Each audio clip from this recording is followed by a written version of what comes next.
Ukraine के खिलाफ जंग में इलॉन मस्क के दो साइबर ट्रक। जी हाँ, हाल ही में चल रहे युद्ध के दौरान टेस्ला द्वारा बनाए गए दो साइबर ट्रकों को यूक्रेन के खिलाफ जंग में उतारा है और इन साइबर ट्रकों पर अमेरिकी सेना से सीज की गई M2 ब्राउनिंग मशीन गन लगी है। तो वहीं दोनों साइबर ट्रकों का जंग के मैदान में भेजने का वीडियो भी जारी किया गया है। दरअसल चेचन्या के लीडर ने हैरान करने वाला खुलासा किया है और उनका दावा है कि दो साइबर ट्रक को यूक्रेन के खिलाफ जंग में उतारा गया है। और आपको बता दें कि सामान्य लोगों तक अभी तो ये गाड़ी ढंग से पहुंची भी नहीं है, लेकिन जंग के मैदान में उतार दी गई है। दरअसल कादिरोव ने इससे पहले दावा किया था कि इलोन मस्क ने उसे साइबर ट्रक गिफ्ट किया है, लेकिन मस्क ने इस बात का खंडन कर दिया और इलोन मस्क का कहना है कि उन्होंने ऐसा कुछ नहीं किया है, न ही वो कादिरोव से मिले और न उन्होंने गिफ्ट दिया। दरअसल मामला अभी तक तो शांत है। दरअसल कादिरोव रूसी सेना के कर्नल है, जिन्होंने दो तीनों में दो बातें कही हैं। पहली 19 सितंबर 2024 को कही। कादिरोव ने कहा कि मस्क ने उसके साइबर ट्रक को कथित तौर पर रिमोटली डिस्कनेक्ट कर दिया है, लेकिन इससे मैं परेशान नहीं हूँ और यह गाड़ियां बिना रिमोट के ही सही ढंग से काम करती है, जिसका इस्तेमाल सही तरीके से किया जा रहा है। तो वहीं दूसरी बात 20 सितंबर को कही, जिसमें पश्चिमी देशों के हथियार उनके अपने ही साथी यूक्रेन पर सही और सटीकता से काम करते हैं। पश्चिमी यूक्रेन के खिलाफ मैंने दो साइबर ट्रकों को M2 ब्राउनिंग मशीन गन से लैस करके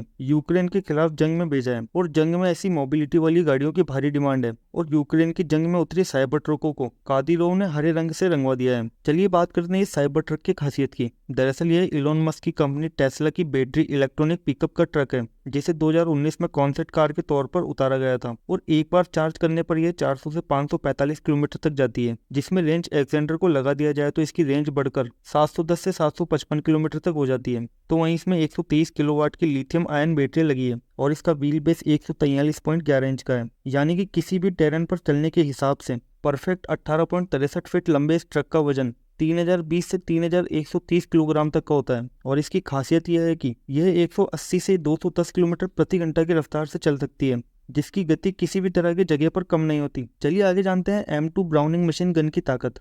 दरअसल M2 ब्राउनिंग मशीन गन का उपयोग 1953 से अब तक दुनिया के कई देशों में हो रहा है। तो वहीं भारत में M2BH वेरिएंट का उपयोग होता है, यानी M2 हैवी बैरल का यूज किया जाता है, जिसका वजन 38 किलोग्राम होता है। तो वहीं इसकी लंबाई 65.1 इंच होती है। और इसी मशीन गन का दूसरा वेरिएंट M1919 का उपयोग KGF2 फिल्म के अंदर किया गया है, जिसमें M2 ब्राउनिंग मशीन गन की बैरल की लंबाई 45 इंच है, जिसमें 50 BMG कार्टिलेज लगती है, जो 450 से 600 राउंड प्रति मिनट फायर कर सकती है। तो वहीं गोलियां 890 मीटर प्रति सेकंड की गति से दुश्मनों की ओर बढ़ती है, क्योंकि ये 1.8 किलोमीटर से लेकर 7.4 किलोमीटर तक फायर कर सकती है, जिसमें बेल्टों के माध्यम से गोलियां लगाई जा सकती है।